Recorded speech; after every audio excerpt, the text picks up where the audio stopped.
As he slowly opened his eyes, a flood of memories from his past washed over him, a stark contrast to his current disoriented state. He found himself sprawled on the rooftop, his head throbbing with pain, and an unsettling, putrid stench filling the air. He wondered aloud where he was and how he had ended up on the roof. Glancing down, he noticed a crowd of people below, and a chilling realization dawned on him. What the heck are these? Zombies? He exclaimed, horrified, as the people downstairs indeed appeared to have transformed into the undead. He shouted, questioning what was happening, recalling that he had been in the normal world just moments ago. Frantically, he searched for his phone, desperate to go online and understand the sudden apocalypse. His hand met only a peanut packet in his pocket. He remembered buying the bag of peanuts at the supermarket earlier and realized that was all he had left. A morbid thought crossed his mind. He was as good as dead after finishing this bag, and then he could finally rest in peace. A fleeting wish for a girlfriend before his demise drifted through his thoughts. Just then, the door behind him creaked open, and a girl in shorts and a t-shirt entered. He peeped, his heart pounding, and instantly thought, crap, the zombie's already up here. I'm dead, so dead. However, his fear turned to bewildered fascination as the girl stabbed a dagger into a water tank, and water gushed out, drenching her. She then proceeded to wash herself. He found the situation ridiculous, a zombie being so sexy. He sighed, mesmerized by her beauty, realizing she was a living human. He accidentally made a sound, and the girl's head snapped towards him. She ran towards him, and he meekly said, "Hello." His greeting was met with a swift slap. The girl pointed a gun at his forehead and demanded he spill it. He pleaded with her, begging her to spare him and not to kill him. She asked who he was. He mumbled his name, his eyes inadvertently drawn to her thighs, thinking to himself that this angle was so good. Suddenly, from behind the zipper of his pants, a voice, that of his sentient chicken, declared that enemies were attacking outside. The chickens seemed dismayed, stating there was no way they were retreating, given the powerful opponents they were facing, and immediately initiated combat preparation. The girl, her face contorted in anger, suddenly lunged forward, striking Shuyong with something. She declared her intent to kill him. He pleaded with her to put it back. Just then, a zombie materialized behind them, poised to attack the girl. She swiftly dodged its lunge, but the zombie, unfazed, relentlessly attacked Shuyong, repeatedly striking him in the groin. He cried out, asking what was wrong with it and why it kept hitting his junk. A dagger suddenly appeared, piercing the goblin-like zombie's eye. The creature roared in pain. It was the girl, who then became the target of the goblin's enraged attacks. She thought that the military zombie's skull was too thick for bullets to penetrate, but now that she had injured its eyes, it could only swing blindly. She observed that the space on the rooftop was tight, with few places to hide, and if they continued fighting, they might attract more zombies. She noted the zombie's enormous upper body and injured leg, which explained its snail-like pace. She then pulled another saw from her wrist just as the zombie prepared to attack her. Shuyong shouted, "Watch out!" She dodged the attack, slicing off one of the zombie's arms. As the zombie attempted to turn, she swiftly beheaded it. She remarked that this batch of zombie cores looked pretty good. Shuyong was terrified. The girl, looking at her dirty clothes, grumbled that she had just cleaned herself and was dirty again. She then turned to Shuyong, questioning his softness and asking which faction he was from. She repeated her question, but Shuyong, still in a state of disbelief, thought this was all insane, a mere product of the horror movies he had been watching. He tried to convince himself that if he just got a good night's sleep, he would wake up. He then reached for his peanuts, noting that the peanut flavor in this dream was quite strong. Suddenly, the girl snatched the packet of peanuts from him, demanding to know who he was and how he possessed such a precious elixir of life. Shuyong meekly asked if she liked peanuts. She firmly reiterated her questions, asking which faction he was from and why he had such precious food. She then pressed the waist saw against his neck, leaving a scar. He realized it was real. He pleaded with her, begging her to spare him. He introduced himself as Shuyong, just an ordinary handsome guy, explaining that peanuts were his go-to snack that he always carried with him, and he had gotten them at the Damatsi supermarket. Just then an attack broke out, and the girl was shot in the leg. Shuyong asked if she was okay, stating she had been shot. She thought she didn't know why the mutated zombies were after her, but it felt like someone was behind it all. On another building, a sniper scoffed, stating that this chick had skills, and advising his companion to just leave the zombies to her and let her take care of them. The other boy with the sniper praised his boss, calling him a genius for scoring the zombie core without breaking a sweat. However, he expressed concern that she had only been hit in the leg, wondering what if she came after them with her skills. The sniper reassured him not to worry, as the first shot he fired had a corpse toxin bullet, and it wouldn't take long to drain her life away. Shuyong saw the girl's leg, now swelling ridiculously. The girl confirmed it was poisoned with corpse toxin, stating that despite her military record and experience with the zombie virus, this new type of virus from corpse toxin was much more severe. She believed there was no way she was getting out of this alive. She identified their attackers as being from the 17th faction, who were after the zombie core from the one she had just taken down. She warned Shuyong that if they got caught, they would be dead meat. Shuyong asked what they should do now. She replied that she could hold them off while he escaped. Shuyong asked about her. She explained that she had been infected with corpse toxin, and only penicillin could cure it. She couldn't run anymore, and it wouldn't be long before she turned into a zombie, and then Shuyong would be next. She offered to help him escape, but in return he would owe her one. He had to tell her sister to flee for her life without her, as she would be at the mercy of those scoundrels from the 17th faction. Shuyong questioned if penicillin was truly all it took to detoxify. She affirmed it, then asked what he meant by just penicillin, explaining how difficult it was to obtain penicillin as it was extremely rare. Shuyong muttered, "The rarest." Just then, she said she would fire a shot later to distract them. She instructed him to go to the rooftop where there was a door, and when there was a lot of smoke, she would throw smoke bombs.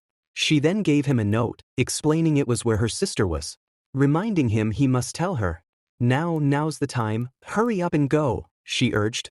Shuyong ran. Shuyong found himself torn, reflecting on how the girl had just saved him. He wondered how he could simply abandon her. He thought about penicillin and his own world, considering that penicillin there can be acquired easily. He desperately wanted to return. Just then, a system materialized before him, announcing, "The primordial emperor system is online, initiating dimensional shift to the Gulf." Shuyong questioned what a dimensional shift was, asking if it was a way to return to his world. The girl, still by his side, urged him, "What are you waiting for? Hurry up and go." Shuyong then inquired if he could return again after leaving. The system replied with a simple yes. Shuyong declared he wanted to go back immediately. He then woke up in a hospital bed. Moments later, inside the hospital, a doctor was asking an old man about his legs. The old man replied they were much better. Just then, Shuyong came running, frantically shouting, "Penicillin! Where's the penicillin?" Meanwhile, the girl, heavily infected, was slumped on the floor, on the verge of death. She thought of Shuyong, silently urging, "That pretty boy, you must tell my sister." On the other end, the men with the sniper observed that the gunfire had stopped and she couldn't pull on anymore. Their boss instructed them, "Let's go, brothers. It's time to collect our spoils." Just then, a nurse admonished Shuyong for running in the hallway. He spotted the penicillin, snatched it, and shouted, "Dimensional shift." He instantly found himself back in the dilapidated world. Shuyong then addressed the girl, stating, "Not dead, huh? Good, not dead." She stared at him, asking if he was crazy and why he had come back. He presented her with the penicillin, saying he had bought it. She asked in disbelief how he had penicillin. Shuyong simply replied that he had just gone to get penicillin and told her not to ask too much. He assured her it was genuine penicillin and that she wasn't going to die, they were going to get out of there alive together. He urged her to eat it and handed her the capsule. She swallowed it. Shuyong asked how she was feeling, if it was any better. She replied that the swelling had gone down and the toxins had faded away, remarking, "Unbelievable! It's already suppressing the toxins. What kind of penicillin is that?" Suddenly, she heard a door knock and warned, "Someone's coming. Hide quickly." She pushed Shuyong through a hole in the roof, onto a bed below. He landed with a groan, complaining, "My poor back." "A bed? That's insane, man. You know a man's back is the most crucial part, right?" Just then, the door opened, and the sniper and his companions entered. The sniper instructed his men to find the girl, suggesting they might have some fun with her while she was still alive. The girl, however, defiantly stated, "Looking for me, huh? I was gonna look for you guys too. Didn't expect you to come to me." The gang members stared in disbelief, questioning how she was still alive, and then turned and ran for their lives. Shuyong, on the floor below, thought that he didn't need to worry about her anymore. Just then he noticed a diary. He scoffed, wondering, what's this crap, a diary for adults? Seriously, who keeps a diary? He picked it up and opened it, commenting on its bizarre content, concluding that the person who wrote it was clearly not normal. The diary entry for July 21st, 208, a sunny day, described a perfect day with a curly lady across the house doing her laundry as usual, providing his daily fix of the duty, her figure simply nice.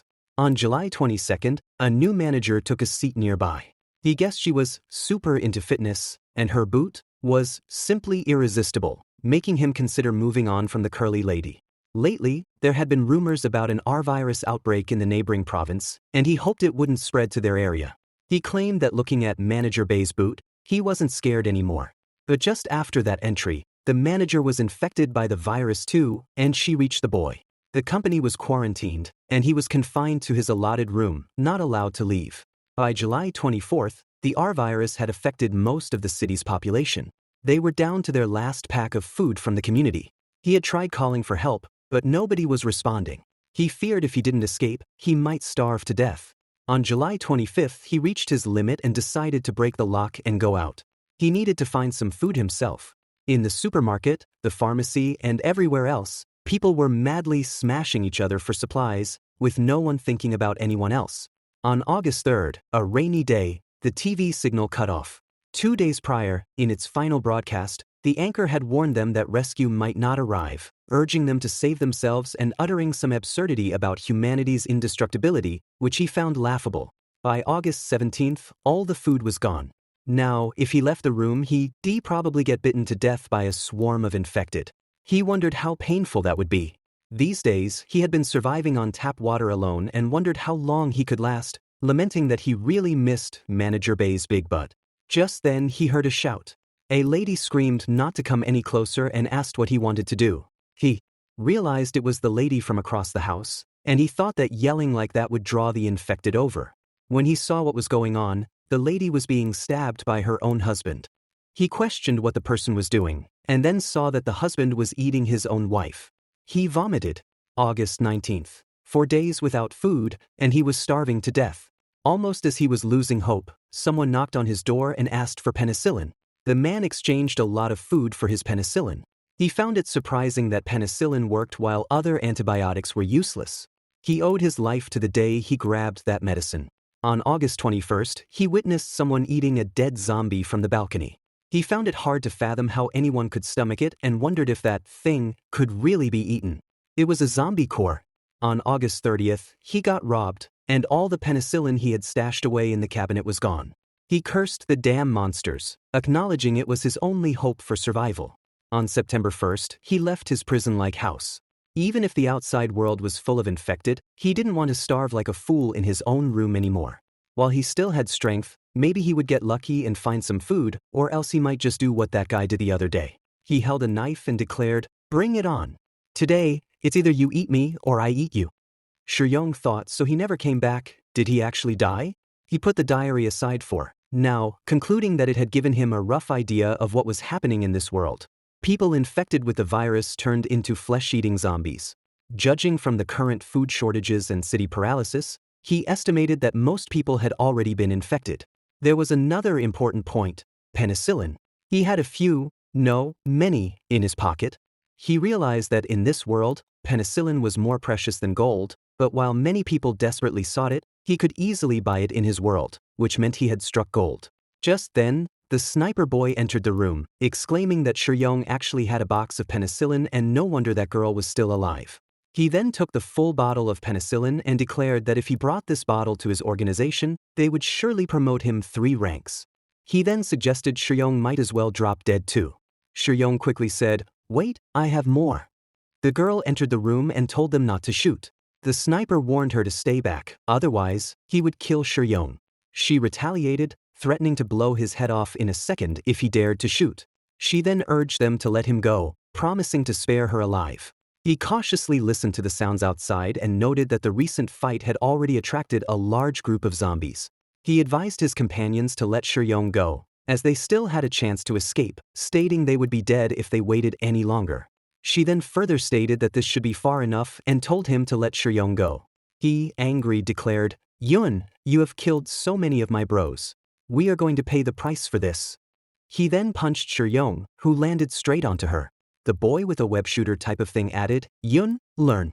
Next time we meet, I'll make sure to chop you up into zombie food as an offering to my brothers. On the other hand, Shuyong was quietly sleeping on her breast.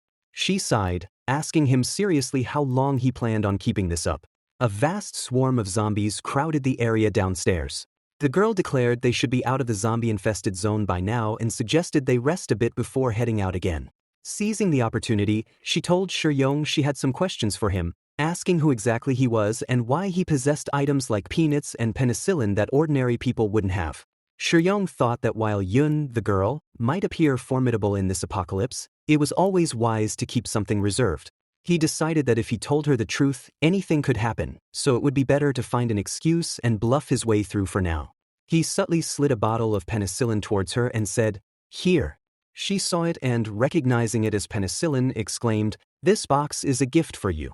Consider it a payment for saving me just now. If you agree to stay by my side and protect me, there will be plenty of benefits for you. What do you say? Shall we make a deal?" Shuyong asked if she was serious. She nodded, and he told her not to be shy and to just take it, adding that it wasn't just penicillin, he could get her even more desirable things. She questioned what even more desirable things meant. Shuyong then listed an array of delicacies: steamed lamb, steamed beef, power-steamed deer tails, roasted duck, roasted spiced chicken, roasted marinated sea duck, soy sauce chicken, beef jerky, ample tripe, dried meat sausages, assorted vegetable platter, everything. She cut him off, saying, "Stop. I won't just agree to protect you for these things. I don't want to protect someone who might be from an enemy faction." Shuyong reassured her not to worry about that, stating he didn't belong to any faction. He suggested she could think of him as a pretty boy living in luxury from some utopian land. She thought that his tender skin indeed made him look like a pampered young master. She acknowledged she owed her survival to the penicillin he gave her and, despite her reluctance, admitted he was slowly becoming her lifesaver. She then agreed to the deal, stating, "So you are Shuyong, right? From now on I'll stick with you and keep you safe. But if I find out you lied to me, I'll kill you." Shuyong cheerfully replied that she could call him Brother Shuyong too, declaring that her luck had arrived. He then asked if he could ask her some questions, to which she agreed. Shuyong wanted to know about the apocalypse. She explained that the R virus, carried by zombie cores, sparked the apocalypse, infecting 80% of humans and causing a catastrophic drop in the global population from 9 billion to 1.5 billion, leaving only zombies in their wake. She described zombie cores as having both plant and mineral characteristics, and they could be ingested directly by living beings, used to make evolutionary potions, or stored as energy. Direct consumption led to short-term energy and nutritional supplements. Evolutionary potions came in 3 grades: 1, 2, and 3. When used as an energy source, zombie cores could be utilized individually or arranged in multiples of 1, 3, or 9 to form an energy array that fully unleash their potential. In the apocalypse, zombie cores were still used as common currency to trade different things. She continued, explaining that the newly mutated R virus could quickly adapt and resist modern antibiotics. This meant that high-tech genetic antibiotics were no longer working well, but all penicillin-based antibiotics were still effective. Because of mutations in penicillin and other microbes used to make penicillin, the conditions for producing it had become rarer, hence penicillin was now an extremely valuable drug in today's world. After the world ended, people found a network of groups that were similar to ancient tribes. These groups were connected to larger regional organizations and then linked to even bigger ones. They were currently in Qingzhou, which had 3 small organizations: 17th Earth Construction and Flambeers. The group they encountered earlier belonged to the 17th faction. She described them as violent criminals, committing murder, arson, and looting without any limits. They craved resources and women, enjoyed killing, and even used human flesh as food. They were part of a larger organization based in Yuzu. Shuyong acknowledged that he understood now.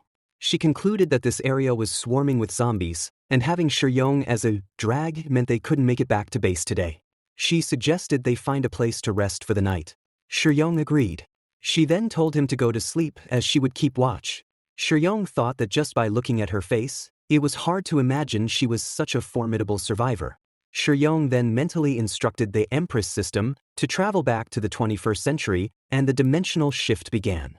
But when he woke up, he felt an immense heaviness. A girl in front of him asked if he was awake. He managed to utter a plea for her to get off, to which she playfully responded that he should be gentle. He then recognized her as his landlord, and asked what she was doing there. She explained that he had been knocked out by a crazy guy who had jumped off the building, but the doctors assured her he would be fine. She felt lucky that she had set herself as his emergency contact. Otherwise, no one would have paid his hospital bill. Shuyong asked where she had set that up.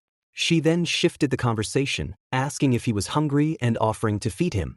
He responded, "Feed me?"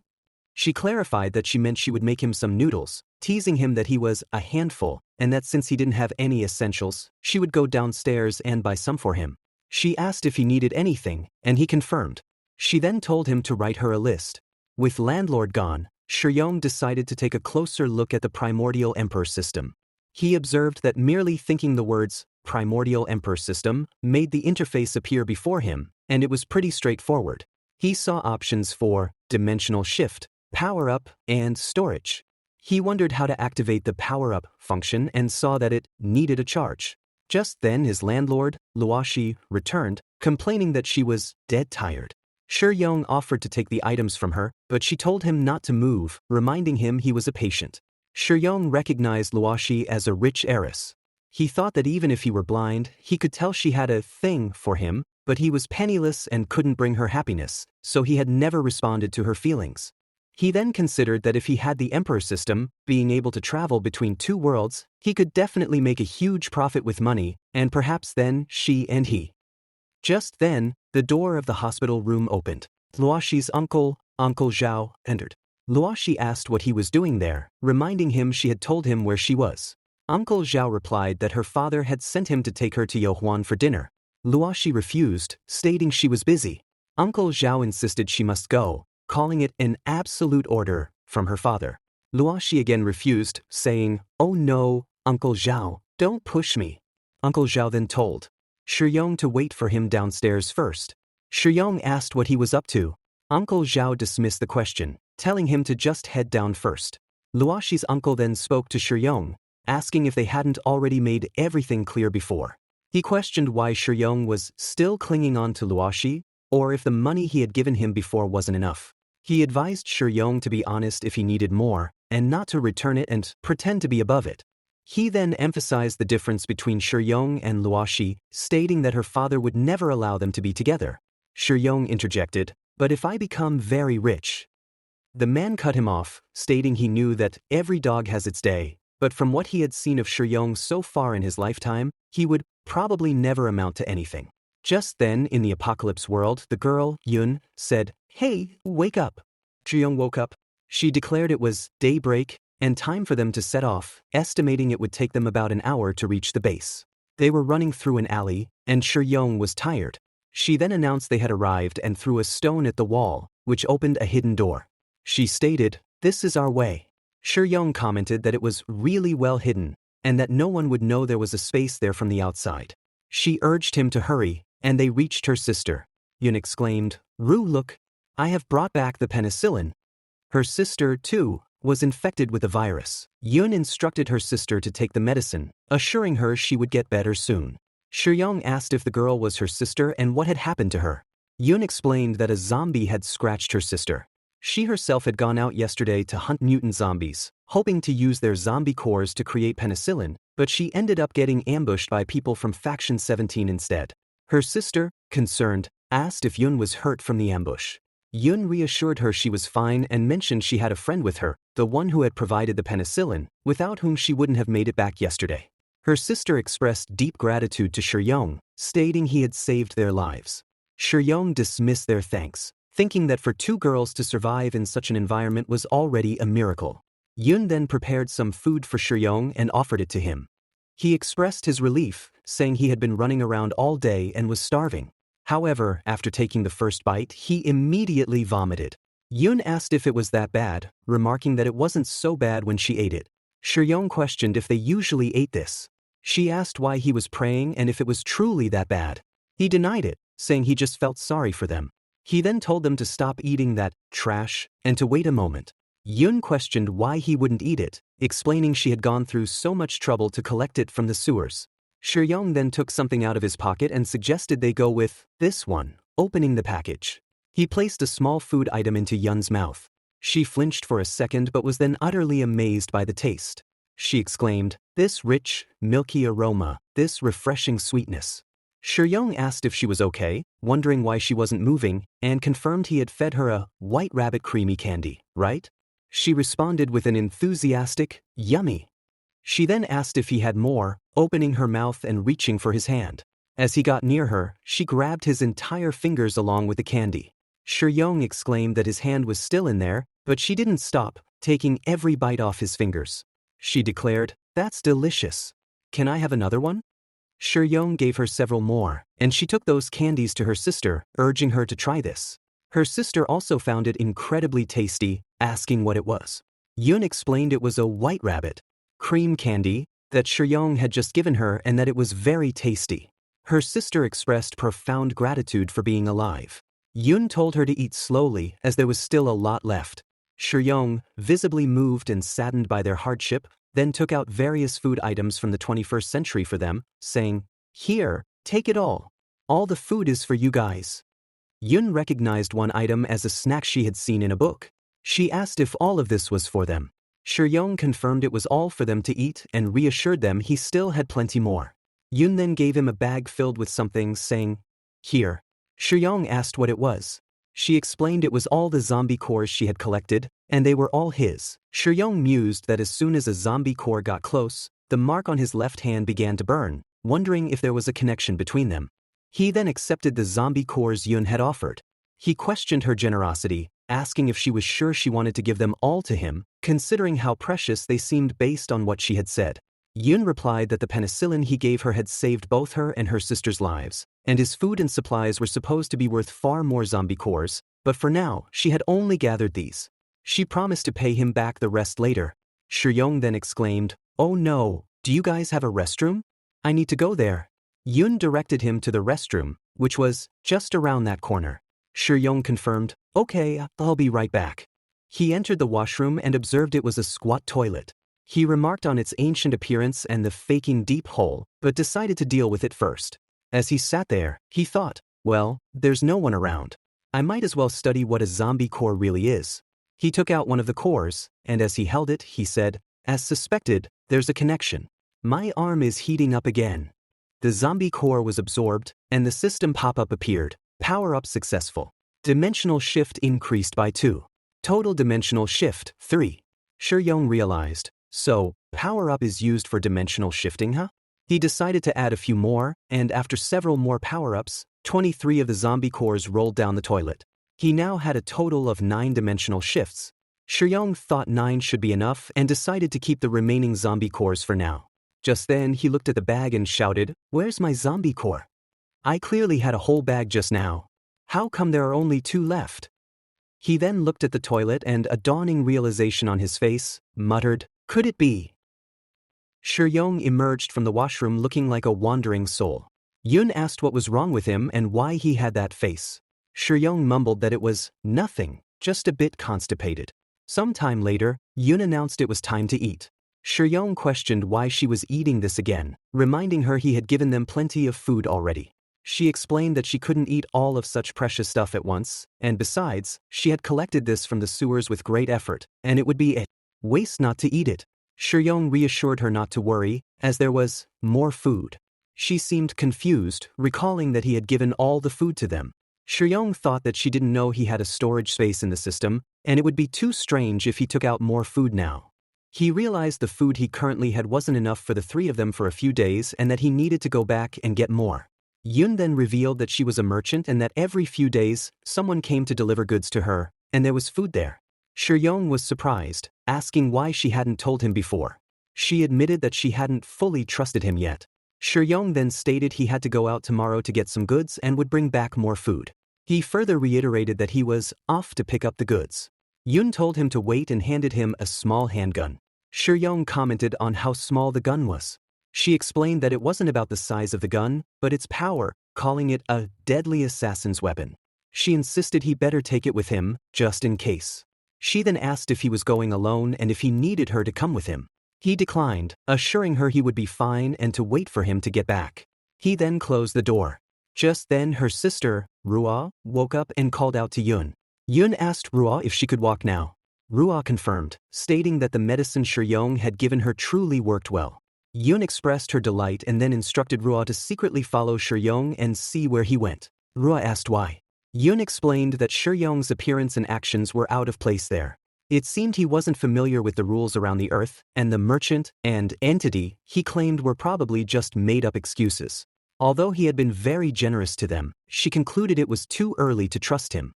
Shuyong felt he had put enough distance between them, confident that Ruo shouldn't be following him anymore. He activated the dimensional shift and returned to the hospital. Upon waking, he immediately thought he should get out of there. He couldn't afford to keep racking up hospital bills, especially since he was penniless. He exited the hospital and saw a car.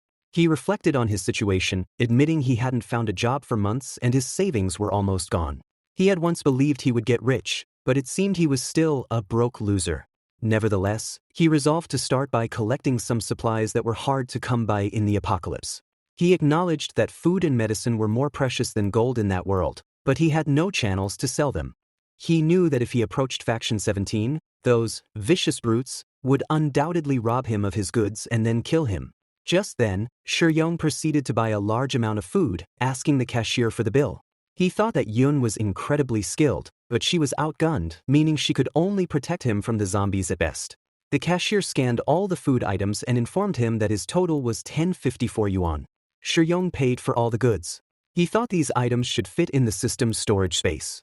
He decided to pack some extra clothes as well, calculating that since each dimensional shift used half a zombie core power, he should minimize the shifts. He found it infuriating that he had to be so frugal, silently cursing the damp toilet. Shuyong was very tired. The scene shifted back to the girl, Ruo, in the zombie apocalypse. She was looking around and remarked how strange it was that Shuyong had disappeared in a blink of an eye. She questioned if her tracking skill was really that bad. She then decided that this location offered a great view and she would just stay there, convinced he wouldn't show up. Just then, Shuyong returned with a lot of packages. He muttered to himself that they should just carry everything back so no one would be suspicious. He then exclaimed that he hadn't seen any zombies there last time and that the place was sealed off. He decided they needed to find another way to go around. He wondered what the heck was going on and why there were so many more zombies here. He shouted for Yun to, "Come save me quick." He realized he couldn't get through the horde and might even have to shift. But just then, a zombie appeared from behind him, lunging towards Shuyong. The packets he had bought fell off, some of them spilling their contents. He was now clutching onto a rope, with zombies falling below. Shuyong shouted, "Dimensional shift," but his passive skill, quick climb, activated instead. Shuyong thought he couldn't hold on and needed to dimensional shift now. However, the panel informed him he had 7 skill points and that activating a passive skill cost 1 point, with each upgrade costing double the last. Shuyong thought, what kind of system is this? Upgrade now. The passive skill Quick Climb was upgraded twice, consuming 3 skill points. After the activation, he felt awesome. He was now effortlessly hanging by his old body weight with items on his back, using just one hand. He exclaimed how awesome it was, noting he could now easily hold onto the wire with just one hand, calling it incredible. He then stood on top of the wire and declared he could even walk on the wire, like walking on the ground, cool, just like Spider-Man. He proceeded to perform several Spider-Man moves on the wire. Rua, standing on the rooftop, observed Shuyong's acrobatic display. She thought she had believed Shuyong was just a fragile, ordinary person, but who knew his climbing skills were so strong? She realized Yun had been right. This guy was no ordinary person. Shuyong landed safely on the floor, observing that the original path was blocked by zombies. He concluded he needed to get to a higher vantage point to survey the terrain and find another way back to base. He spotted a building ahead, noting it seemed to offer a good view. As he began climbing the building, he remarked that scaling the wall was a total breeze, wondering if there were more skills to unlock in the system and feeling excited. Just as he was climbing, he noticed a large number of zombies inside the building through a window. He muttered that these zombies looked gross up close. Taunting them, he yelled, "Want some fresh meat? Come on, you stinkin' zombies, catch me if you can." The glass suddenly shattered, and he fell into the swarm of zombies, instinctively killing one with his bare hand. The zombie's neck was severed. "Shuyong, terrified, exclaimed, "What is this? Has my grip strength become so strong that I can snap a zombie's neck directly?" Another zombie lunged at him. He quickly killed it and then, seeing zombies everywhere, and realizing his trusty iron arm couldn't handle this many, he decided it was better to deal with them later. He jumped out of the room and grabbed onto another window's glass. Zombies tumbled out behind him. He sighed in relief, commenting, "That was close. Just a scratch and that would be the end of me in this dangerous world. You can't afford to be too showy." He then noticed he felt a lot lighter than before and wondered what was happening. He looked behind him and saw his bag was gone. He shouted, "Where's my bag?" It had fallen amidst the zombies. Shuyong exclaimed, "How could this happen? I made it all the way up for nothing, and now I even lost my supplies." He gritted his teeth, lamenting that he had blew his remaining cash on that stuff, adding, "No way. That's my startup capital for getting rich. I must get that back." He courageously returned to the zombies, addressing them, "Hey buddies, I am back. Fancy some soft, tender little human hands?" He extended his hand, and all the zombies started falling towards it, tumbling down because zombies couldn't think logically. Shuyong encouraged them, right, just like that. No rush, one at a time, everyone. The zombies continued falling down one by one. Shuyong, observing the silence, noted that they had all been knocked down and that there were so many of them, making his arms sore from hitting them. He spotted his bag and confidently declared, "These zombies are a piece of cake. Just a tiny trick and they're redone for." Just then he saw something behind him. He wondered if he had just seen a red shadow or something, or if he was simply imagining things. Suddenly, a very large zombie appeared in front of him and attacked Shuyong. As the zombie lunged, Shuyong frantically slammed out of the door, only to be thrown back against a wall, wincing in pain. He tried to run, but the goblin-like creature in front of him was incredibly fast. Shuyong was shocked, thinking this zombie was unexpectedly agile and that he hadn't even seen it coming. He considered momentarily returning to the modern world to avoid danger, but quickly realized he would reappear in the same spot upon shifting back, which would be a waste of his skill points. Damn, no time, he thought. He had no choice but to go all in. He activated the system and commanded it to use all stored zombie cores and skill points for an upgrade. His quick climb skill immediately upgraded to level 6, and he unlocked 2 new skills, fearless focus and steady footing. He turned back to the zombie, now able to see its movements clearly. He thought he had its current moves down and could dodge its attacks just in time. He ran, the zombie close behind him. He realized it was still clinging to him, unable to shake it off even after using all his skill points. He cursed, thinking he was only just keeping pace with it. He had expected to suppress it by going all out. With such high-speed movement, his stamina was depleting fast. He knew he wouldn't last much longer. If he slowed down for even a second, it would catch up and snap his neck. Just then he reached a dead end, a concrete wall. But Shuyong grabbed a log of wood lying nearby and pierced it straight through the goblin's shoulder, all the way to its spine, getting it through the zombie's body. He relaxed for a moment, but then the goblins started moving again. Shuyong exclaimed, "Damn it! Not dead yet. What the heck is this thing?" Finally, he managed to kill the zombie and extracted the zombie core from its body. Tired, he mumbled that he had managed to salvage something after all. Just as he emerged, Ruo saw him and thought that he had actually managed to escape. She concluded that Shuyong's combat ability seemed to be on par with hers. Shuyong reached the bunker and announced his return, inviting them to come and see what cool stuff I bought. "I'll blow your minds." Yun's younger sister came out and joyfully exclaimed, "Brother Shuyong, you back." Shuyong asked who she was. She identified herself, asking if he couldn't recognize her without bandages and why he was covered in blood. She asked if he was all right. He reassured her he was fine, explaining it was all zombie blood. She pressed him, telling him he better not be lying and to let her check on him. Shuyong confidently invited her to check him out as much as she liked, feeling amazing. She indeed found no wounds. She then observed that he was covered in dirt and urged him to get cleaned up quickly, offering to bath with him. Shuyong was taken aback, asking what she meant by, "You and me bath together." She confirmed it, already taking off her clothes, and explained that they needed to save water since it was in short supply. Inside the bathroom, Ruo urged Shuyong to hurry up and undress, questioning why he was taking so long to come in. Shuyong expressed concern, asking if her older sister would kill him if she found out. Ruo dismissed his worry, stating her sister wouldn't get mad and they usually bathe together anyway. She told him to stop delaying and just come in. Shuyong, internally conflicted, thought, is this how it should be? Then I shall respectfully comply. I'm coming in. He turned to enter, but just then Yun, her elder sister, arrived and grabbed Shuyong by the ear, demanding he stop right there. She accused him of seeing her sister's naked body. Shuyong quickly denied it, claiming that since childhood he had had extremely bad eyesight, like 8,000 degrees of nearsightedness, so bad he wouldn't even recognize his uncle if he stood centimeters in front of him. He then came out of the bathroom, changing the subject, and proudly declared, "Look what cool stuff I bought back. We got enough stuff here to last for days." He added that for a balanced diet, he had also brought some fruit. Yun saw the bananas and seemed surprised. Shuyong offered them to her, telling her not to be shy and to go ahead and eat. He then playfully smacked a banana into her mouth. She licked the banana, then ate it, exclaiming how sweet and delicious it was. She then looked at Shuyong, noticing his expression, and asked what was wrong. He quietly replied that he needed to savor it a bit more. Her sister, Rua, remarked that there was so much food, it was like a dream. Yun asked Shuyong if he was giving all the food to them, acknowledging that these were all very, very precious supplies. Shuyong confirmed he was aware of that but stated he had given his word that if they guaranteed his safety, he wouldn't let them down. Yun thought to herself, yes, no matter what, I should keep my promise.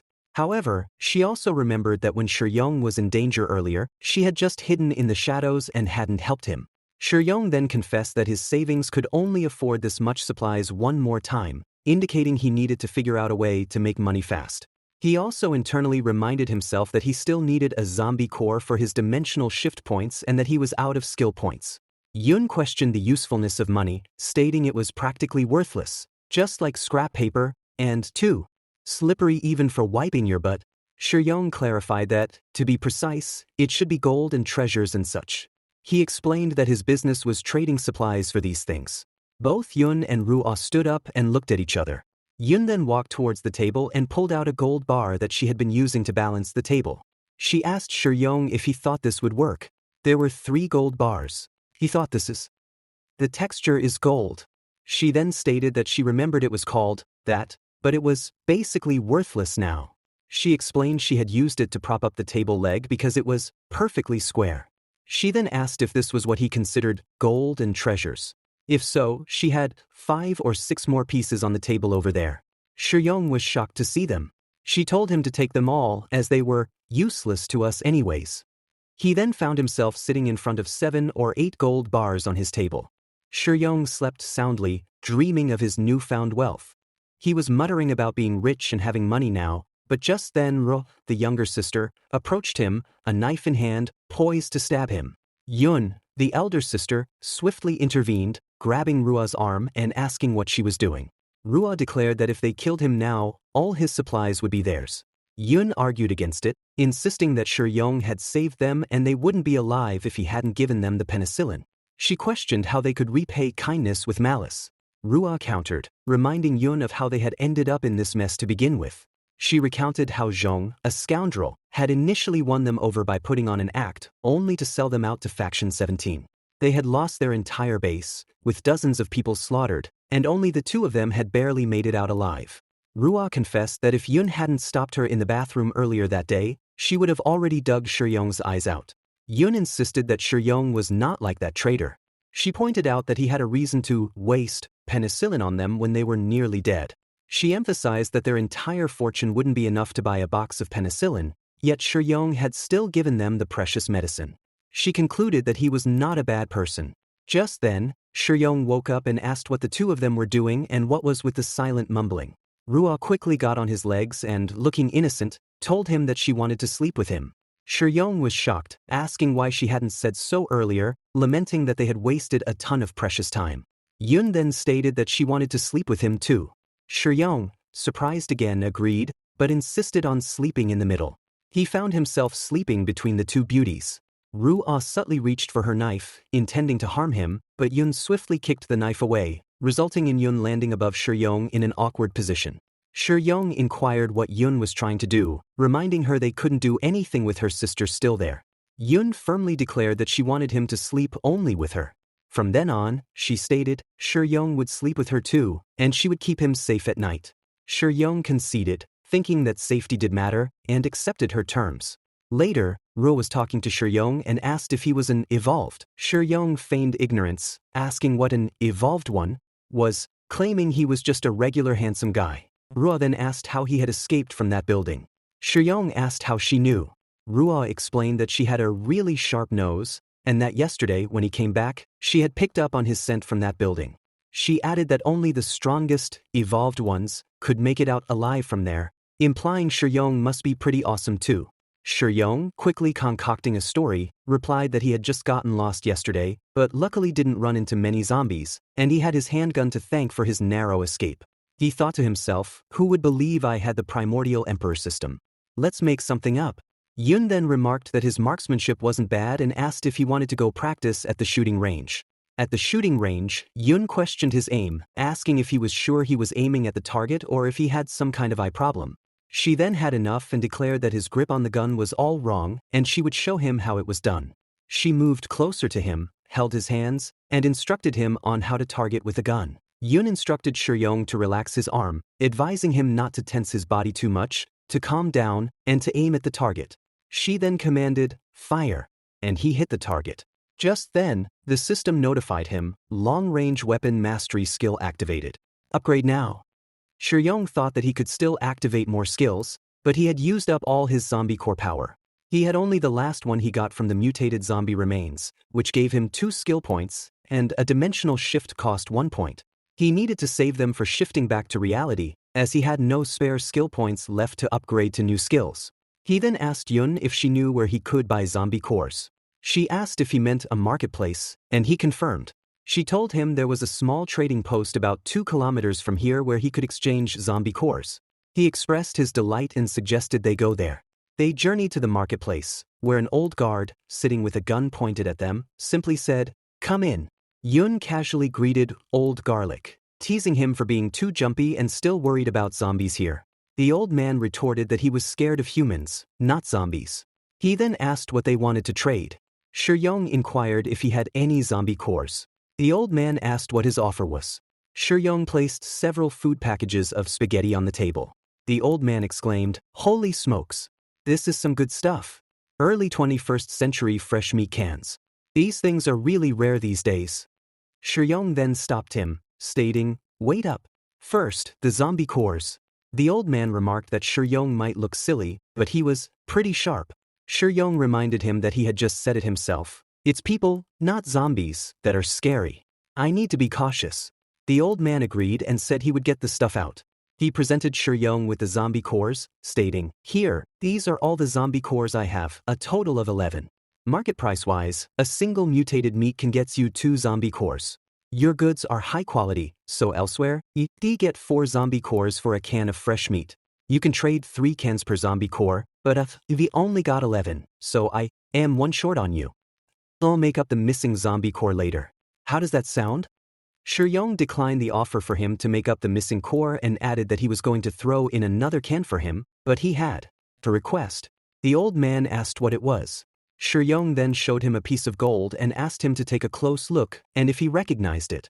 The old man admitted he was no expert, but it certainly didn't look like gold to him. Shuyong affirmed, "Nailed it. You got a keen eye. Guess I was right to see you. The extra cans are your commission, brother. You seem well connected. Help me gather metals of this kind, and I'll trade cans for whatever you collect. What do you think?" The old man said his deal sounded pretty sweet, but questioned why Shuyong needed this gold, as it wasn't worth a lot. Shuyong dismissed his concern, telling him to find as much of this stuff as he could, emphasizing, "The more, the merrier. I'll take all you've got." Shuyong then powered up the system with the zombie cores, and he had a total of 4 points. He commanded, "Upgrade long-range weapon mastery 4 times." He then loaded the gun and shot at the target, hitting all of them. He declared he had finally become a more like shooter. Shuyong then announced he had just activated a new effect called Doom Bullet, remarking it sounded pretty bad. He immediately wanted to try shooting one, but the system informed him that the Doom Bullet could only be used for free once a day. Shuyong complained about the system's stinginess and asked how to use the Doom Bullet then. The system instructed him to simply shout, "Doom Bullet, fire," and launch it. Shuyong found this ridiculous, asking if the system was kidding him and if it thought he was some kind of superhero, needing to shout out his moves, calling it too embarrassing. The system retorted by asking if all humans didn't like to yell out their moves before making them, claiming it was according to your customs.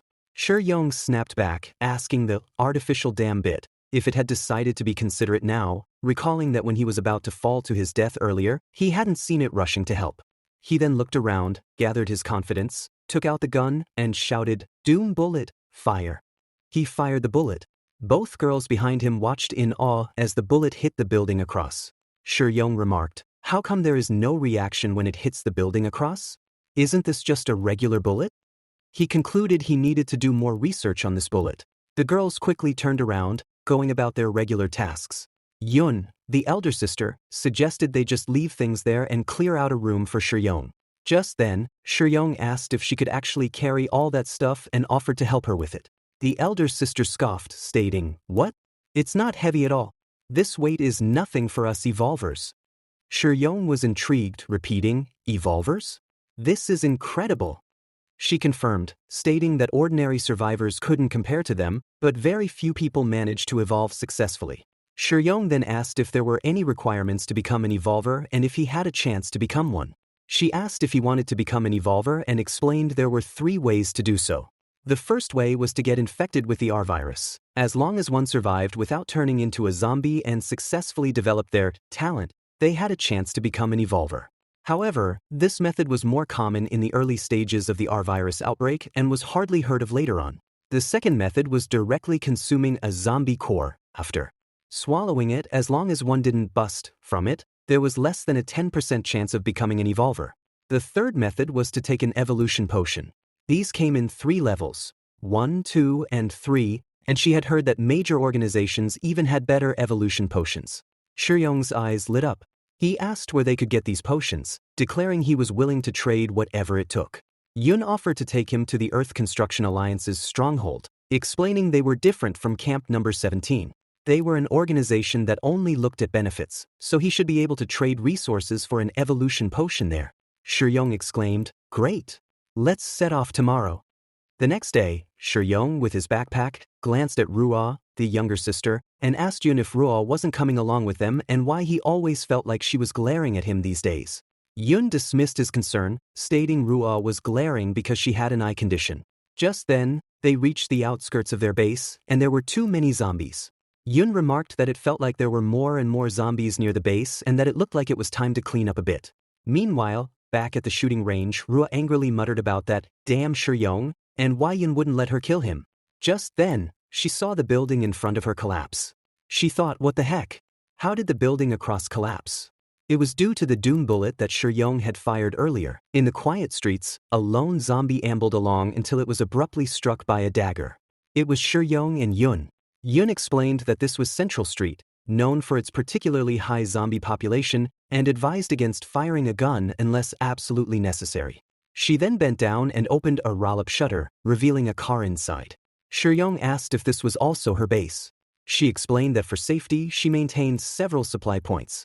She added that it would be best to drive to the Earth Construction Alliance from here, noting it was only a 2.5-hour drive on the highway. Their car sped down the highway, with many zombies hot on their heels. Shuyong pointed out the pursuing zombies. Yun casually replied that no bodies would shake them off soon. She then asked Shuyong if he was sure he wanted to become an evolver, warning him that even the highest grade evolution potion could be lethal. Shuyong admitted he wasn't sure if he should take it, but decided they should buy it first. He thought that the main purpose of this trip to the Earth Construction Alliance was to exchange supplies. He recalled Yun's description of the Earth Construction Alliance as being similar to a guild. He reasoned that since they were outnumbered, there was no guarantee they wouldn't harm them. He decided not to reveal too much in their first deal, aiming to win mutual trust first. Just then, a zombie tugged at his car window, terrifying Yun. She exclaimed that it was a red zombie and wondered how so many had shown up all of a sudden. She urged Shuyong to quickly shut the window down. Shuyong fired gun bullets at the zombie, but the zombies were too fast and dodged his shots. One of the zombies directly broke the car's roof and struck his hand inside. Shuyong shot that zombie. Damn it! Why can't I hit them? I am usually dead accurate. He cursed. Yun explained that red zombies instinctively dodged bullets and normal weapons were no use against them. She instructed Shuyong to drive as fast as he could, declaring she would handle them. She then came out of the car to fight the red zombies. They both attacked each other. She swiftly took out her waist blade and cut one zombie in half. As others came towards them, she cut them down too. One of the zombies gripped her leg and threw her from the car. She fell onto the road, with many zombies about to attack her. Just as they were about to lunge, Shuyong appeared and shouted, "Hey, you guys! Don't hurt my bodyguard!" Yun looked at Shuyong, utterly bewildered, questioning how he could have killed those red zombies. She stammered that he had killed them in an instant. Shuyong, still catching his breath, acknowledged it was close, almost not making it. A moment before, when she had fallen from the car, he had emerged, using one of his skills, and with his gun, had banged the zombies straight on their heads, wiping them out. Shuyong then challenged the red zombies. "You can dodge bullets, huh? I'll blast your brains out." "No way you are dodging that." Yun thought, this Shuyong is actually this powerful to wipe out 6 red zombies in such a short time. That's almost at the level of a first-tier revolver. Shuyong then began collecting the zombie cores, declaring, "Jackpot. All zombie cores, time to power up again." He then felt a pang of exhaustion, thinking that his body couldn't handle such high-speed movement after all and that he should probably hit the gym more. He then asked Yun where the zombie cores had gone. Yun quickly urged Shuyong to stop looking and to look around instead. They were surrounded by a fresh wave of zombies. She exclaimed, "Where did suddenly so many zombies come from?" She shook her head, saying she had no idea, and urged him to, "Let's go and drive away." They rushed towards the vehicle. Zombies were attacking them, and Yun instructed Shuyong to save their bullets, as there were too many of them. It was a whole swarm of zombies. Yun accelerated the vehicle, and they drove over the zombies, killing them. Shuyong then asked why the car wasn't moving. Yun explained that the zombies had struck under the car, and too many zombies had now surrounded them. He asked how many bullets they had left. She replied, "Not many left." Shuyong said he only had 10 bullets left. He thought that 10 bullets were nothing against so many zombies and that the only skill he could use now was the Doom Bullet. He asked the system if it had said before that only 1 Doom Bullet per day was free. The system confirmed. He then asked how many Doom Bullets he could buy with his remaining skill points. The system stated that the first-time purchase of Doom Bullets was on an equal skill point basis. He decided to buy 7 Doom Bullets and immediately purchase them. He thought that the remaining 2 skill points were for dimensional shift. If the 8 Doom Bullets didn't work, he could only shift back to the modern era. But then he worried about Yun, thinking she definitely wouldn't be able to escape on her own and would surely die here. Shuyong reassured her not to worry, as the car was very sturdy, and the zombies wouldn't be able to get in for a while. Yun looked at Shuyong, admonishing him for not conserving his bullets, stating that using them all up wouldn't help. She emphasized the importance of saving at least 1 bullet, as it would be very useful for him. Shuyong questioned the utility of a single bullet. Yun explained that she always kept a last bullet, asking if he would want to be eaten alive by zombies. She clarified that this last bullet was for oneself. She somberly added that death is a dime a dozen in this world, and that she was always ready to meet her end, but hoped to die a less painful death, suggesting he keep a last bullet too. Shuyong ignored her advice and fired all 8 Doom Bullets, but there was no reaction at all from the zombies. Just then, it started pouring rain. Yun remarked that it was raining, so they didn't have to worry about running out of water. She added that if they got stuck, they could only hope someone nearby lured the zombies away, but no one could be that kind-hearted. As the rain poured, an awful stench filled the air. Shuyong remarked on the terrible smell. Yun explained that the rain had puffed up the zombies' rotting flesh. She noted that every rainy day brought such a foul stench. She pointed to several buckets on the back of the car, which she had kept there for collecting drinkable water, and remarked that it was really pouring. She hadn't seen it rain this hard in a long time and predicted that if it kept raining like this for another day, they might see something interesting. Shuyong asked what kind of interesting thing she meant. Yun explained that zombies were basically undead and unrotting, but their moisture would be lost, so the zombies they saw now were all shriveled up. However, after they had been soaked in water for a while, their skin would start to swell, at first looking like how they were when they were alive, but this was only temporary. They would continue absorbing water, and their skin would become even more swollen until it reached its tensile limit, and finally burst, but they wouldn't die. They would just become more fascinating in appearance. Yun then abruptly stopped talking, complaining that the stench of decay was making her a bit nauseous. Suddenly, Yun urged Shuyong to look, exclaiming that the zombies had turned back into humans. Shuyong looked at a seemingly human figure and wondered if this was what she looked like when she was alive, noting she seemed about his age. He mused that if she were still alive, if the world were still normal, he asked Yun what she would do. Yun admitted she had never really thought about that. If there were no zombies, if the world were still normal, she would be a pastry chef. She then questioned if that would truly suit her. Shuyong confidently replied that of course, that career would perfectly suit her.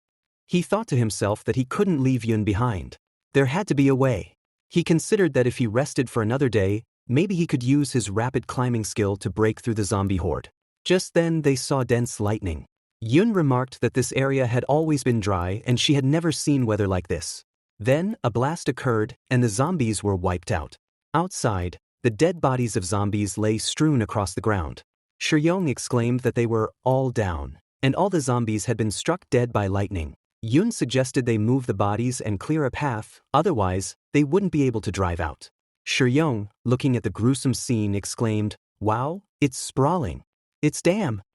He then sighed in relief, "We survived. Yeah, we made it." The car then approached a shelter. A soldier guard on top of the wall announced a car was coming and reported it to the gatekeeper. Just then, the gatekeeper was resting with two girls in his bed. Someone arrived and urged, "Gatekeeper, sir, wake up. There's a car at the city gate." He woke up with a groan, asking if it wasn't too early for anyone to arrive, and instructed someone to go down and ask. A guard approached the car and demanded, "Hey everyone in the car, get out. Never seen you before. Where are you from? Are you here seeking refuge?" Shuyong quickly clarified, "No, we are traders. Here to exchange goods." The gatekeeper, now present, instructed them to bring the stuff over for him to check if they wanted to trade goods. One of the soldiers brought a food item and handed it to Brother Luo, the gatekeeper, stating, "Brother Luo, these are the goods he wants to trade." Yun saw the soldier open the package and protested, "Hey, we haven't traded the goods yet. Why did you open it already?" Shuyong quickly intervened, assuring the gatekeeper it was fine and that it was just right for you to try out the quality of the product. "Just try it out and I'll see." The gatekeeper, smelling the enticing aroma, said, "You know what's good." He took a bite, savoring it. Others around him asked, "Brother Luo, how's the taste?" He kept eating. Yun also remarked that it should do it, as he had finished the whole can. The gatekeeper lamented that it was gone before I even got a taste, not even getting to savor the flavor. Shuyong quickly offered him another, saying, "No bodies, he got more here. Have another." He gave 4 cans to them.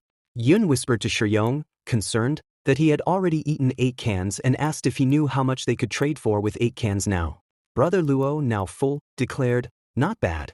I'm about 30% full. They'll let you guys enjoy the rest." He said to his members. They immediately snatched the remaining cans and fought for them. He then commented that those cans tasted pretty good and promised to report to the Lord for Shuyong. He instructed someone to escort the 2 guests to the waiting area. A guard said, "Come with me," and led them to a human refugee shelter. Someone inside remarked, "Check out the new stuff. This stuff is top-notch quality." Shuyong asked if all these houses were occupied. The guard confirmed they were, explaining they were refugees sheltered by the city lord, without whom they would have been zombie food 8 years ago. Just then, a man appeared in front of them, beating another person and shouting, "You dare to steal medicine. I'll beat you to death." The person being beaten was a girl, who pleaded, "Stop hitting me. Spare my life. I won't steal again." Shuyong approached the man who was beating the girl, pleading for mercy and asking why he resorted to violence. The man angrily told him to get out of the way, explaining that the girl dared to steal medicine from the warehouse. He emphasized that medicines are rarer and more precious than food, and their unauthorized use was punishable by death. He stated they only dared to use them with the explicit command of the city lord, but this girl had stolen medicines several times. "Luckily, I caught her this time," he declared, demanding, "Now, where is the medicine girl? Hand it over." The guard then told Shuyong and Yun that they, outsiders, need not worry about this matter, as they had their own justice system to punish thieves, instructing them to please keep following me. The man who had been beating the girl then addressed her, "You little girl, come with me. Go to the justice office. Let's see how the head of justice decides to deal with you." The guard informed Shuyong that the city lord was busy today and wouldn't be able to meet with them, so the upstairs was for resting, and he would take them to meet the city lord tomorrow. The next day, an old woman, a grandmother, was asking around, "Have you seen my granddaughter?" A man beside her said he hadn't seen her. The old woman went around the market, repeating her question to various people. One man rudely told her to get lost, stupid old hag, threatening her if she delayed him from going to the mine. But the old lady persisted, describing her granddaughter, who is but a small braid in her brown hair, and how she hadn't come back since last night. She desperately asked if anyone had seen her. Yun murmured that the old lady's granddaughter must be the girl from yesterday. The guard, seemingly confirming this, told Yun not to worry, as someone will notify her. Yun then approached the old lady and gently told her that her granddaughter was taken to the justice office yesterday for stealing medicine and suggested she go there and ask. The old lady cried out, "Xiao Yi has been captured. It's my fault, all because of me. She only stole the medicine to help me. So it's my fault. Arrest me instead. I took the medicine." The guard, hearing this, interrupted, "All right, it's almost time to meet with the Lord. Hurry up." The old lady continued to lament, "The justice office. I need to go to the justice office." Just then, the guard entered the city lord's palace and announced, "Lord Chu Wang, the merchant has arrived." The city lord, a portly man surrounded by two girls, instructed, "Let him in." Yun looked at him and asked, "So, you are Chu Wang?" Shuyong confirmed it was him. The city lord stated that his trading rule was only to exchange goods with people he knew. However, the guard interjected, reminding the city lord that the canned meat Shuyong had brought was really tasty, asking if that was true. Shuyong affirmed, "Indeed. It can make everyone who has tried it love it. Lord, you should have a try too." He gestured to the guard to bring some of the packets towards the city lord and said, "Lord, please enjoy." The city lord opened the canned packet, ate it in one gulp, then grabbed all of them at once and devoured them. He exclaimed, "This is so delicious. This is 1,000,000 times better than the beast meat I usually eat. How many more of these cans do you have? I want them all. I'll trade anything for them." Shuyong expressed his delight, saying, "Fantastic. Lord, you really know your stuff." The city lord then asked what goods Shuyong would like to trade for. Shuyong stated he wanted to trade for zombie cores, an evolution potion, and some gold. The city lord was confused by the mention of gold. Just then, the guard explained what the gold was. The city lord then chuckled, "And here I was wondering what it was. Turns out it's that thing. We can trade. We got plenty of gold." The city lord instructed the guards to take the merchant down to tally the supplies and give him the items he wished to trade. A guard affirmed the order. Just then Shuang interjected, telling the city lord that he had another request. The city lord inquired about the nature of this request. Shuang explained that a girl had stolen medicine from the warehouse the previous day and had subsequently been arrested by the justice office. He offered to compensate them with triple the amount of the stolen medicine supplies, expressing his hope that they would release her. The city lord questioned whether this was true, and the guard confirmed that it was, adding that the thief had already been locked up by Chief Justice Kichi. The city lord then stated that since Shuang was offering triple compensation, they would not suffer any loss. He further informed Shuang that after the raid, his guards would escort him to the justice office to secure the girl's release. Shuang expressed his gratitude to the city lord. The trade then proceeded, and the guard provided Shuang with the supplies: 10 kilograms of gold, 100 zombie corpses, and 2 evolution portions. Shuang mentally noted that with 100 zombie corpses, he could upgrade numerous skills. He acknowledged that the quantity was correct, but, more importantly, he needed to find a day to return to the modern world and sell the gold. He had no idea how much he would sell it for, but he was certain he would make a fortune this time. The guard advised Shuang to hold on to the release order from the city lord, stating that it would suffice to take him to the justice office. Shuang replied that it was acceptable but inquired about Xiao, wondering if she was not supposed to wait for him at the main gate. Just then, Shuang observed many people gathered in one place. He questioned why there were so many people at the justice office entrance. The guard sternly commanded everyone to scram and get out of his way, questioning their presence and what they were doing crowding there. He remarked that it seemed the mine was not providing them with enough work, and he would propose to the city hall the following day to double their workload. Everyone scattered. Just then, another person arrived and told the guard to let them be, explaining that he was the one who had called them there. He stated that it was for the people to witness the consequences of stealing from the city.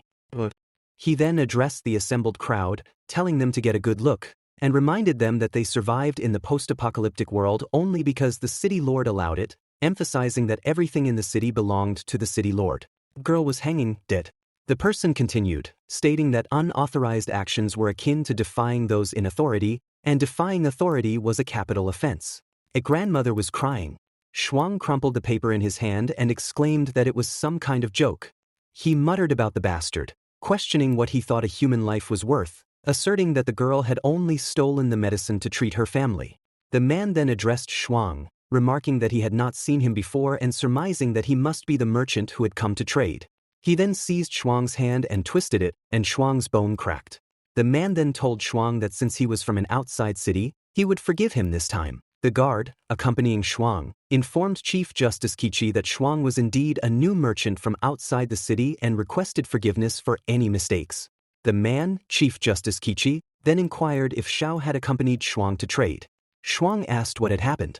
Chief Justice Qiqi explained that Xiao had been captured while attempting to break into the prison, adding that she seemed extremely angry about him killing the girl. He expressed uncertainty about whether to release her or execute her directly. The guard urged Chief Justice Qiqi to calm down, emphasizing that the city lord was very fond of these two and that killing them would mean the city lord would never again taste their delicious flesh.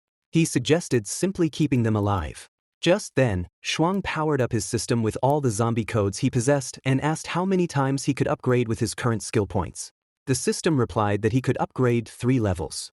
Shuang immediately confirmed the upgrade. He had now reached level 7, and the next upgrade would require 128 skill points. A physical damage detection then indicated the need for skill points to recover, and Shuang confirmed the recovery of his broken hand. People in the front speculated that Shuang would definitely kill Chief Justice Qiqi for real if he could capture Xiao so easily, concluding that his strength must be formidable. Shuang mentally acknowledged their thoughts and further considered that a doom bullet might take Chief Justice Qiqi down, but it might also hurt the people around. He decided that the best course of action was to use extreme speed to escape with Xiao. Having leveled up 3 times, he believed he should be able to hold on until they escaped. He activated extreme speed climbing. He ran past the 2 guards who were holding Xiao and in front of Chief Justice Qiqi, then climbed the building, announcing his intention to make a grand escape in one go. He then exclaimed that his climbing skill could last longer than before. Just then, Xiao told Shuang not to worry and suggested they escape first. After they had covered a significant distance, Shuang declared that he was maxed out and at this distance, they should not be able to catch up. He commented on how close they had come. Xiao apologized, telling Shuang that she had dragged him into this. Shuang reassured her, telling her not to say that she had done nothing wrong. Taking all the blame on himself for being there and for not taking action earlier, Xiao expressed her surprise at how quickly they had acted, lamenting her own weakness and wishing she could have held them off longer. Shuang inquired if that was Chief Justice Qiqi. Xiao confirmed it, stating that he must be a level 5 evolver. Shuang asked if a level 5 evolver was considered very powerful. Xiao explained that evolvers always started from level 1 and that breaking through each level was very difficult, recounting that it had taken her 10 years just to break through to level 3. She further elaborated that every faction had its own high-level evolver to protect its safety, but level 5 evolvers were quite rare. Some even believed there were level 10 warriors who could easily dispatch a safety with a single move. Shuang mused that even in the apocalypse, there were still incredibly strong people, and he thought that he had been too naive in believing he could dominate the world with his system. Just then, Chief Justice Qiqi reached them. Xiao shouted a warning. Chief Justice Qiqi then struck Shuang with a knee strike. Shuang was hurt, but Chief Justice Qiqi continued to beat him severely. Xiao shouted his name, but Chief Justice Qiqi retorted, asking if he had said they could leave, holding Shuang's head between his hands. Then, Chief Justice Qiqi left Shuang on the floor. Xiao was about to attack him, but with a single punch, he forced her to retreat and then grabbed her neck.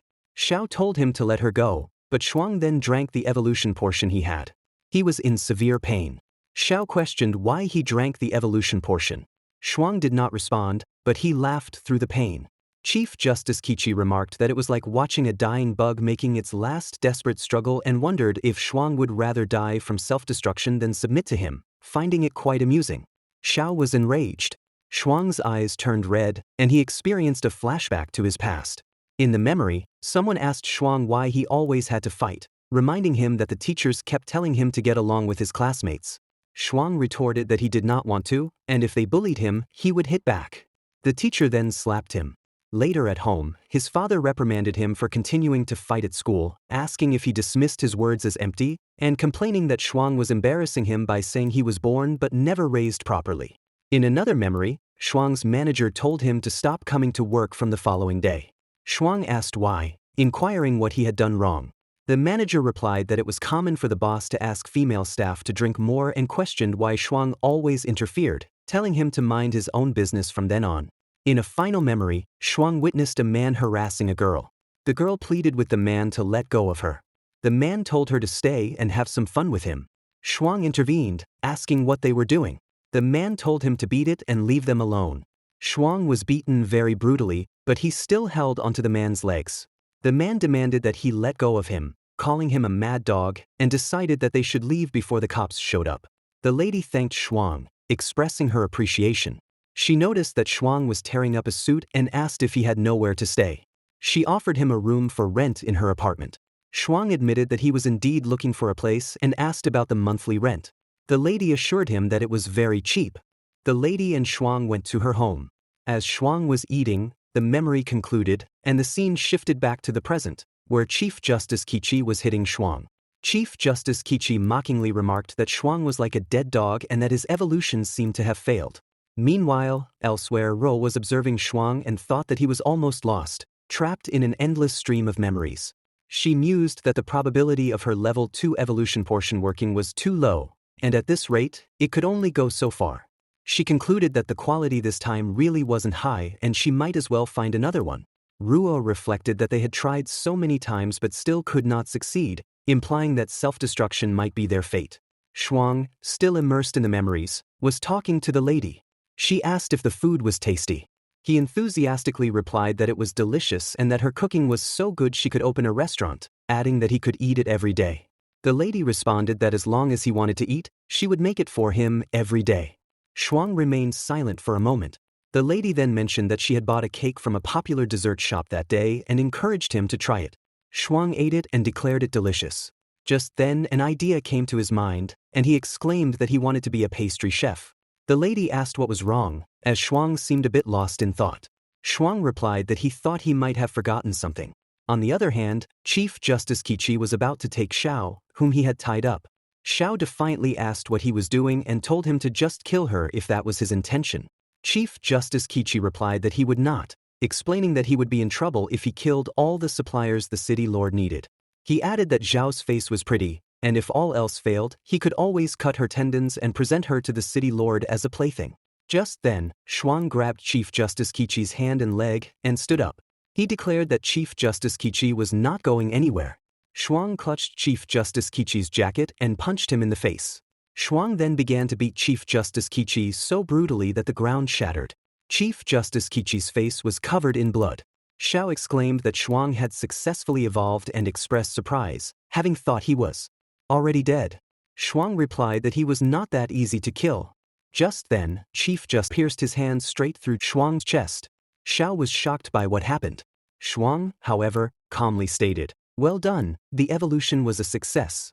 It was Chief Justice Qiqi who uttered these last words, confirming the success of Shuang's evolution even as he was being killed.